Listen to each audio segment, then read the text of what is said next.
Bonjour, bienvenue à cette petite capsule sur l'évaluation des apprentissages.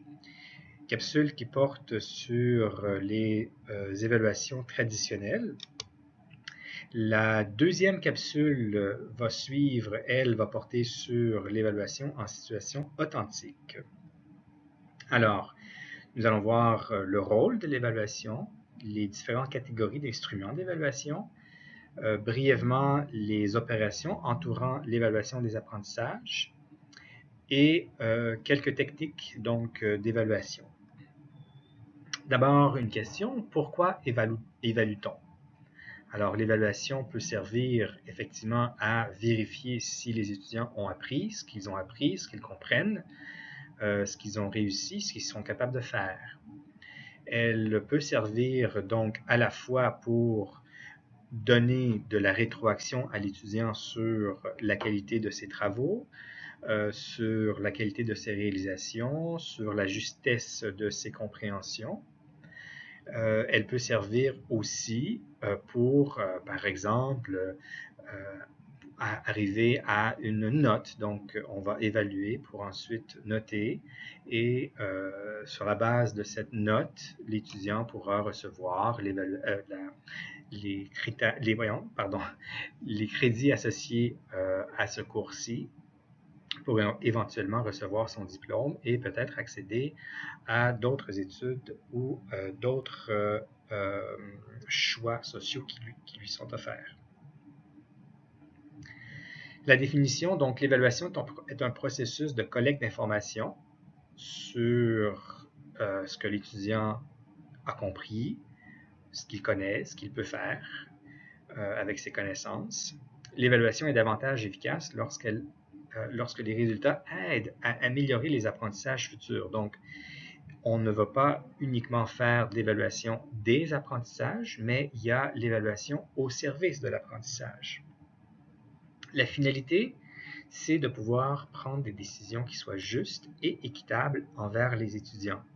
Donc, pouvoir indiquer qui a réussi, qui n'a pas réussi et pourquoi. La différence donc entre mesurer et évaluer, lorsqu'il est question de mesure, c'est une approche davantage quantitative. Donc, on va mesurer une certaine quantité d'éléments que l'on peut évidemment avoir des unités pour se donner un ordre de grandeur. Donc, une règle, par exemple, nous sert à mesurer la longueur, la largeur d'une table, un mètre pour mesurer la taille d'un arbre.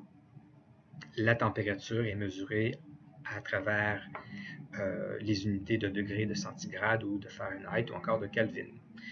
En éducation, le processus de mesure n'est pas aussi évident ou aussi facile à appliquer. On pourrait penser, entre autres, lorsqu'on a à évaluer quelque chose qui n'a pas nécessairement de caractéristiques physiques comme un objet. Alors, on pourrait penser, entre autres, à évaluer la qualité d'un résumé, par exemple.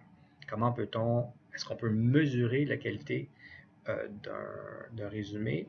Non, alors là, nous sommes davantage dans une optique d'évaluation, donc quelque chose qui est beaucoup plus qualitatif, où on a recours à du jugement, puisque même si on pense utiliser des évaluations des examens, par exemple, avec des choix multiples, évaluation qu'on peut appeler objective, c'est pas nécessairement de la mesure au sens strict du thème, puisque les questions entre elles ne sont pas d'égale valeur.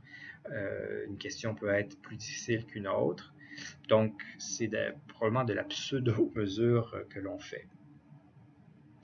Alors, mesurer ou évaluer, on est davantage dans une logique d'évaluation quand on est en éducation.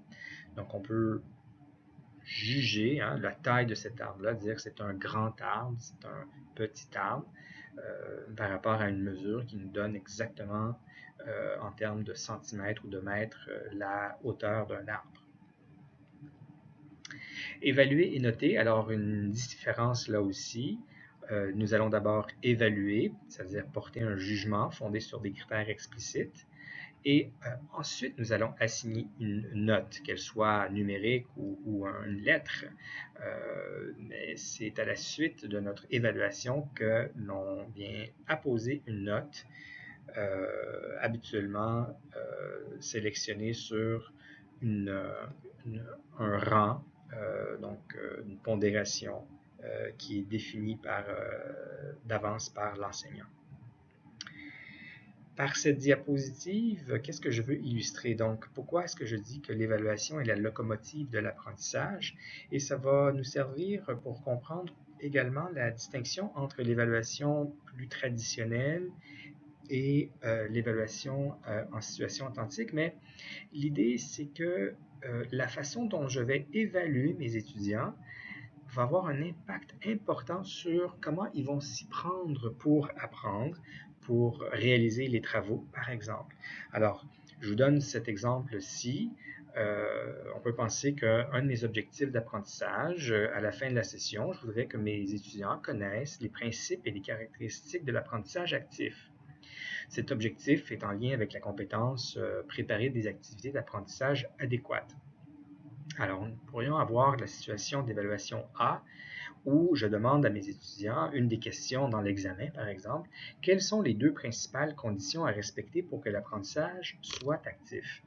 Bien, les étudiants, je m'attendrais comme réponse, qu'ils me répondent les deux conditions, soit que l'étudiant fasse quelque chose de différent que seulement écouter l'enseignant parler et que cette activité-là soit en lien avec les objectifs ou les contenus du cours. Dans ce cas-là, l'étudiant va recevoir une très bonne note. Mais si on considère l'évaluation de la situation B, ou plutôt que de leur demander de me réciter les deux conditions, je leur demande plutôt de concevoir une situation d'apprentissage de courte durée qui tienne compte des conditions de l'apprentissage actif. Alors là, l'étudiant qui me répond les deux conditions, soit que l'étudiant soit actif, bref, ne vont pas lui servir à grand-chose. Alors, vous voyez que la façon pour s'y prendre, pour réussir une telle évaluation, va être très différente l'une de l'autre. Donc, les stratégies d'apprentissage utilisées par les étudiants sont fortement, fortement influencées par la manière de les évaluer.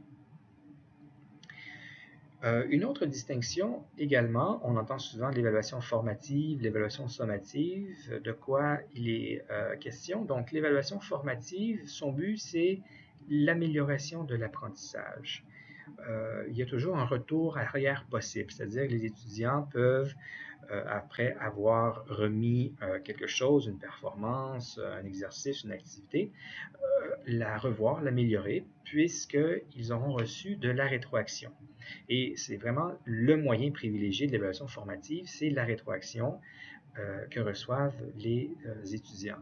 Et on peut faire des évaluations formatives à n'importe quel moment, c'est-à-dire avant, pendant ou après une activité d'apprentissage. Et c'est vraiment en fonction des besoins. Donc, lorsqu'on pense que les étudiants ont besoin de recevoir de la rétroaction ou que ça pourrait être utile pour leur apprentissage. Tandis que l'évaluation sommative ou certificative, elle, son but, c'est de certifier, donc de l'atteinte des objectifs, et il y a un jugement définitif. Donc, il n'y a pas vraiment de retour en arrière possible. Le moment, c'est au terme d'une activité d'apprentissage.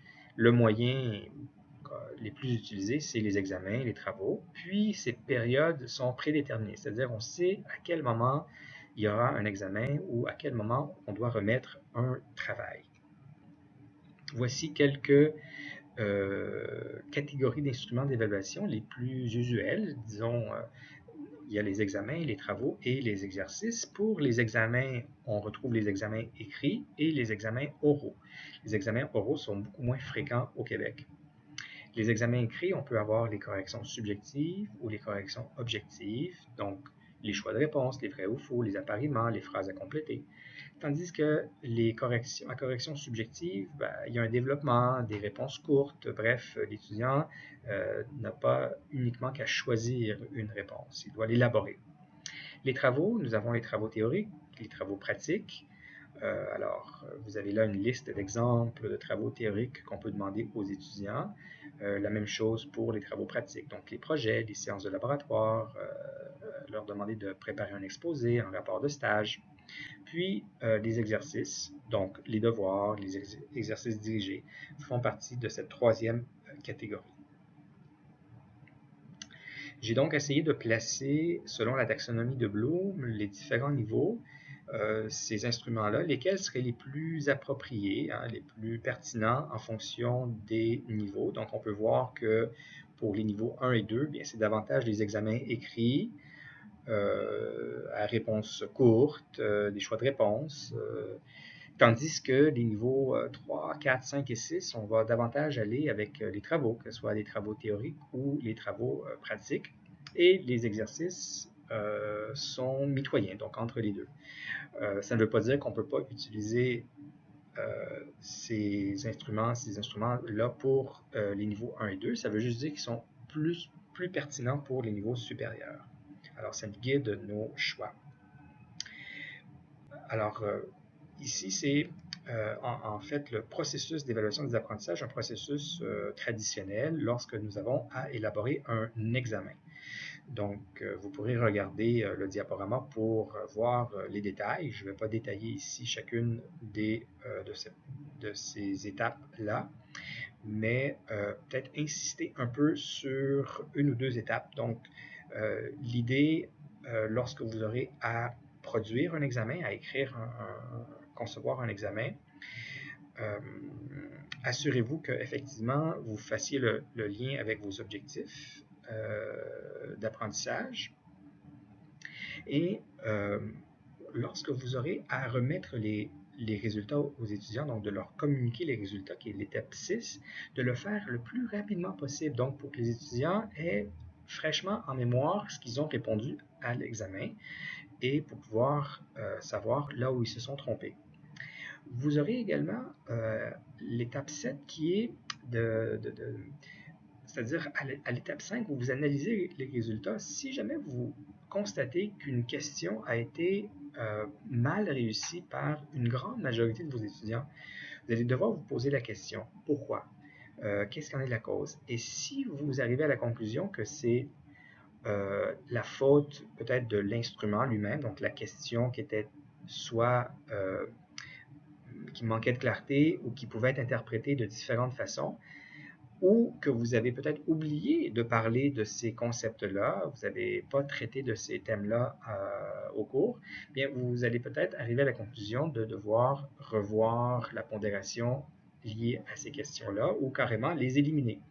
Alors voilà, dans ce processus-là, deux éléments sur lesquels je voulais insister davantage. Voilà, donc ce sont quelques notions de l'évaluation traditionnelle. La prochaine capsule, nous allons aborder l'évaluation en situation authentique.